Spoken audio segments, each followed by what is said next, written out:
Hello everybody, Frank the Taper here, live from bedroom number 2. Okay, you got the camera set up and this is what we're going to do today. We are going to third coat the seams running this way across the bedroom. We're going to put the third coat on them. I'm going to get on the baker. I'm going to show you how that goes now. Same thing as the regular stuff that we did on the walls. A little wider than the seam that's already there. We're going to widen it, we're going to pull it pretty tight, and we're going to really fill it in really good. Okay? So that's what we're going to do. This is episode 10, by the way, and we're going to be third coating the seams on the ceiling. Okay, here we go.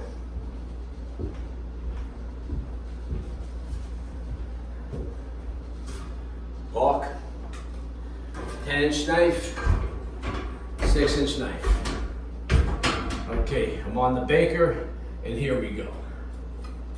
I'm gonna move from right to left, and then I'm gonna do the rest of the seam from left to right. I'm gonna move this way when I'm wiping.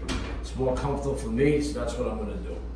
Okay, we just go like this with the knife, straight across. It's anything you're sticking on the seam, we'll knock it off. All right, now we're gonna mud up. So this is about 10 inches wide right here. We're gonna go right onto the outside, a little bit over, just like this.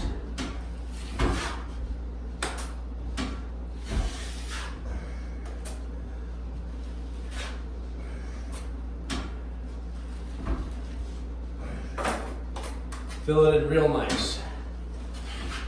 It's to come out about 2 inches more than you would on the previous coat. Whoop.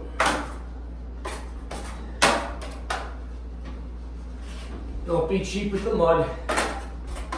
Lay it on there. Okay. Now that we have that, we're going to feather against the wall like this. Okay? Then we're going to feather this side.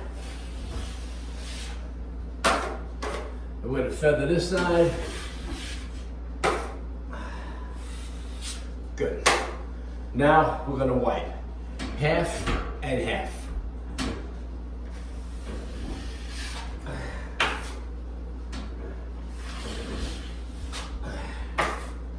I'm going to pull it tight.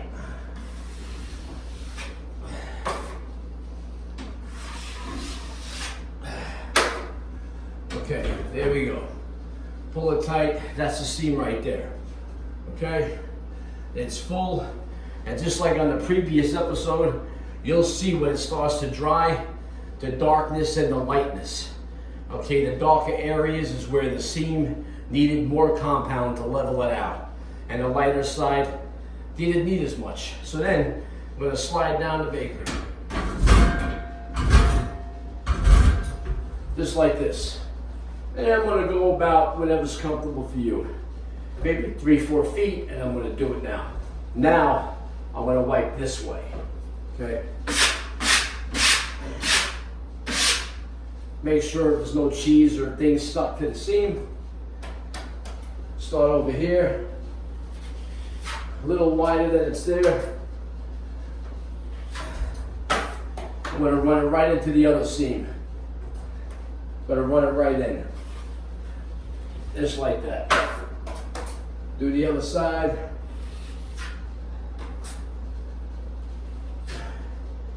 And try to keep everything somewhat pretty even.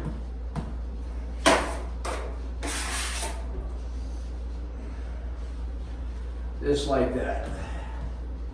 Okay. Nice and even, nice and full. Oh.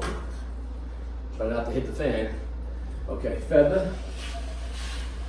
Okay, feather, just like that. Wipe, wipe again. We're gonna wipe again to the other side. Might take you a few times to wipe it all. Get it nice and tight. And got a little line there, so I'll wipe this side again. And we're good. Here we go. All done. That is third coated. It's wide, it is full. It's ready. Now when that dries, if everything is level and everything is good, well, we can sand it and that'll be the end of it. Prime. If it needs another coat, you can always give it another skim. But we try to avoid that. That's why we try to do as much as we can on each coat as possible, so that way it looks this good. Okay? And nice and full. You'll see it when it's drying. I'll show you up close on the other, see when I get down. The difference in the darkness and the lightness. I think I did that on episode 9, but I'll show you again. And I'll show you this seam, the difference of the second to the third, so you can tell what it's supposed to look like. Okay, let's get down, remove the baker, in position, come and get the camera here. Okay, now remember one thing, we got some mud on me here, yep, no problem. Remember one thing, you gotta sand it after this. You gotta sand it. So if you get like a little faint line or a little cheese on there, don't worry about it. You're gonna knock it off with the sander. You don't have to keep wiping and make it perfect because you're gonna sand it down, so it's okay. You're better off leaving a little extra mud on the seam and sanding it down smooth than not putting enough, then you're gonna have to put another coat on. Okay, let me show you the first one I did, straight up here. See that seam on the ceiling? You see that? Okay. Well, that is light and dark. See how that works? Now, obviously, the darker areas is where the seam needed to mud to level it out. And the lighter areas didn't need as much, okay? Now, I did this one over here. I just finished this one. And it's like the same thing. See? You see the difference in the color? All the way back here. That's it. Now I'm going to show you the difference in the third one I just doing here. Okay, hold it up. And here. Look at that seam. Okay? Now look at this. Look at that now. Right? That's a third coated seam. And that's a second coated seam. See how it's a little bit wider? A couple of inches wider than each side. And full. Nice. If you see on the end, I'll even show you this way. This seam up here is what we're doing, right? That's a second coated seam going into a third coated seam. So that's what it is. That's the difference. That's the difference right there in a nutshell. Okay, it's obvious. You can see it, it's clear as crystal. The difference. Sometimes it all starts to look the same after a while, but it's really not. Now you saw the difference between one that was already done leading into the other one. So there's a huge difference. The third coat makes a huge difference. It's a fill coat, it fills it, it widens it. So if a little part of the seam needs a little bit more mud, it gets it. Every part of the seam gets what it needs. And you can see that in the color, the way it dries. Darker areas, it needed more to level it off. Lighter areas didn't need it. That's why you skim over nice and tight. So you bring the mud, you use your 10-inch knife to bring the mud where you need it. The seam will dictate where it needs it. You just float your knife straight on through. Almost like a concrete guy. You ever see him do they lay a sidewalk and they have the board, the piece of wood going across and they go like this and they shake it and they bring it, and that's to level it off. The wood stays on each sides of the sidewalk, and then they shimmy back and forth with the wood, and then you can see the mud and where that sidewalk where the cement needs a little more cement, that board pushes it right where it needs it, and then it just levels off, and then they brush the strokes on there, to give it the texture, and that's it. Same thing with the knife. Same thing, you're using the knife instead of a board. You're leveling off the seam. So the more level it is, everything looks nice and even and beautiful. So now I'm gonna go up there on the corner there, and I'm gonna finish that seam. I mean, what a difference. You can see it as believing. Right? Seeing is believing. It's right there. Can't miss it. All right, we're going back up.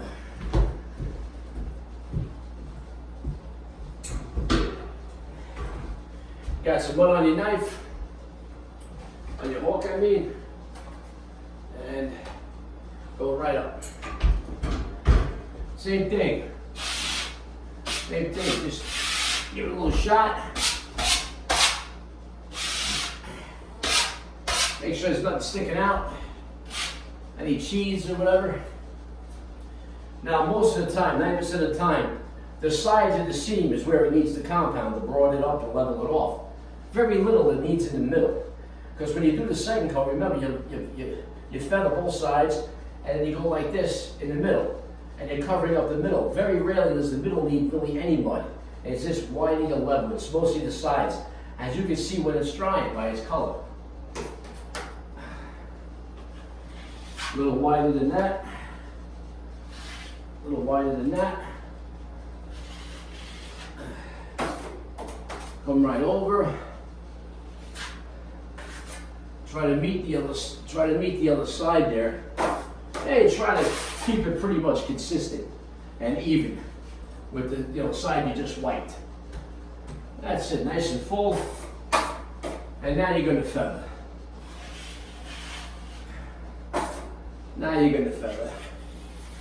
Just like that. And then you're going to do your first wipe. Just like that. You do the second. Wipe like that. Wipe it again. A little tighter this time. I'll take a look at it and assess and say, hey, you know what, I'm going to give this another little wipe here. Another little wipe, a little tighter. Beautiful. On the other side too. Beautiful. Now that's nice. Now that's perfect. Adjust the baker. I need a little bit more mud. Come to the old bucket. Okay. USG joint compound, sheetrock brand. It's #1. It's the best. Either the original green lid, the regular all-purpose joint compound, or my personal favorite, the purple lid, the mid-weight. You can't beat it. This stuff, I'm telling you, you can put it on the bagels like cream cheese. Smooth, beautiful. It still has a lot of weight to it. Dries up good, sands good. This is good. Every other color, the lightweight, no good. The ultralight, no good. And how do they make it light? Maybe you don't know this, but I'll tell you. A can of compound is 62 pounds, okay? A can of the blue top, okay, is 48 point something pounds. They're both 5-gallon pails. What happened? What'd they do? How can 2 5-gallon buckets with compound and it be, difference in weight? But what they do is, for the lightweight with the blue top, they pull the water out. They pull out the water, the moisture, to make it dry faster and to make it sand easier. Okay, but what they fail to realize is the water in the compound makes it cure faster and makes it cure harder. Now, when this mud dries, the original dark green top and the purple top, when this stuff dries, it dries like concrete. You knock on it, you can't make a mark on it. But with the blue top, the lightweight, after it dries, if you press on it with your finger, like this, you can leave a dimple mark. It's softer, it doesn't dry as hard, it doesn't cure as hard because they pull the water out. That's why they wet down concrete. You ever see them spraying the concrete? They put the hay on there and then they wet it down. They're constantly wetting it down after they do it. Why? Because the moisture and the water cures it hard. That's what they do. And the hay on it gets wet and holds in the moisture. That's why they do the same thing with the compound. They pull the water out to make it easier to use, user-friendly. Now, I've used the blue top. I mean, if people buy it, I have to use it. So what I do is I can't, return it. But this is what I do. I'll use the blue top, the lightweight on the ceiling. Because guess what? No one's touching it. No one's gonna put their finger on it or knock into it because it's a sealant. So I'll use it up on the ceiling, but not on the walls, because it doesn't cure as hard. But that's the whole thing. 2 5-gallon pails, one's 62, one's 48 pounds. What's the difference? They pull out the water. Makes it easier to use. So that original mud, when it dries, it's tough to sand. It's hard to sand, you know, you gotta put something into it. You know, because it cures so hard. And that's it. So the midweight, the purple top, and the dark green top, the original green top, the best. The lightweight, the ultra lightweight, the +3. The +3 ain't that bad either. I used it in case, but I don't buy it. If the people buy it, okay, it's like dust control and this and that. Look, you're gonna have dust, you're gonna have sand, you got the sand. So you're gonna have dust, it's gonna be dusty. There's nothing you can do about that, all right? This is selling points. They come out more products to sell. It's more geared to the homeowner that doesn't really know what they're doing. Oh, dust control. Okay, I don't have to vacuum. Bull shavarky. You gotta vacuum anyway. You gotta sand. But it's just another thing to sell. Like that stupid bucket tool. I look at that thing, I laugh. I mean, you gotta be kidding me here. But if people didn't buy it, they wouldn't sell it. So that's why they do that. These are things for the uneducated homeowner that doesn't know any better. But if you watch my channel, my videos, you will know better. So you don't go waste your money on that stuff. Okay, you can clean the bucket with just your 6-inch knife. You don't need no bucket tool. But anyway, so that's it. That's the difference in the compound. And that's what they do. So it's either original green top, all purpose by USG sheetrock, okay, brand, or the purple mid top. Anything else, I wouldn't bother with, you know. This stuff will give you the best finish. So I'm gonna go up there and finish that seam now. Then we will be cutting off the video.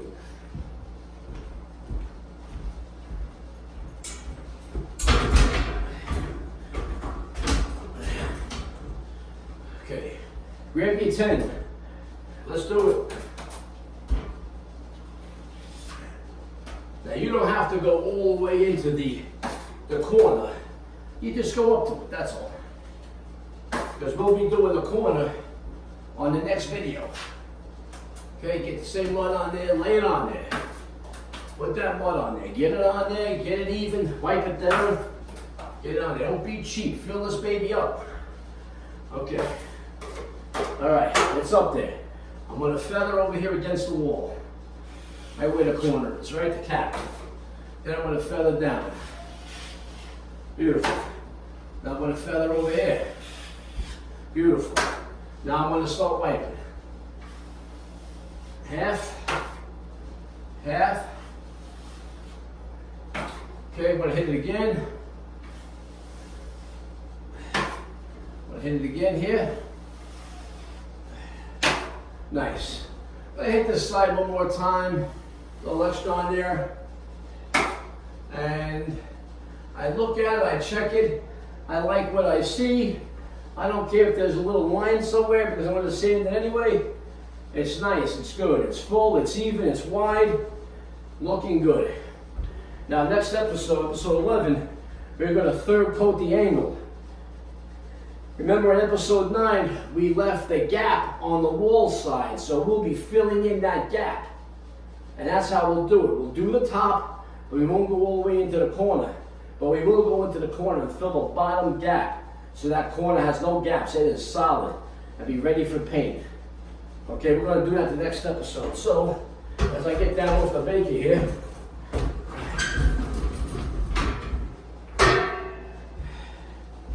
so what we did today, what did we cover today? Ladies and gentlemen, and kids of all ages, this is what we did. We third coated the seams on the ceiling. The flat seams we did. Now, to hold this here, just put it right on top of the bucket. If the mud falls off, it goes in the bucket, right down on the floor. Just like that. So, so we're done today with this episode, and we third coated the seams, like I said. Now as they start drying, I'll show you a little bit here. I'll hold the camera up, and see that? That's a third coated seam. Notice the darker areas are mostly on the outside of the seam, filling it up, leveling it off. And in the middle, right, it's white. Most of the time it's in the middle. So what you're doing is you're building up the sides, you're widening and you're leveling. And that's what we do. That's the name of the game. Not very exciting, but that's the steps. That's what you do. When this thing is dry, you rub it down with your sander, either 100 grit or 120, nice and easy. You don't have to sand like crazy. And you don't want to take the mud off the wall because it took too much work to put it on the wall. You're gonna take it off? You just want to hit the edges, any lines, just glide over it nice and smooth, and that's it. When the painter comes in, a professional painter, they'll come in with their sander, and they sand anyway, these guys. They don't believe that we do good enough job, so they do it themselves too. So you don't have to go crazy, but you gotta leave it as best you can for the painter. All right, even though they shouldn't have to sand, they do it anyway, or they always have sandpaper in their back pocket to touch up, and that's fine. But always think about the person coming after you. Be considerate. It's the right thing to do. Okay, this is Frank the Taper, signing off. If you like what you saw, hit like and subscribe and leave a comment or not. And if you learned something today, good. If you didn't and you were entertained, even better yet. I appreciate everybody. Appreciate your time. God bless you. Be good. I'll see you in episode 11, I believe. And we'll third coat the corners, the cap angle. Be a lot of fun. Okay, later.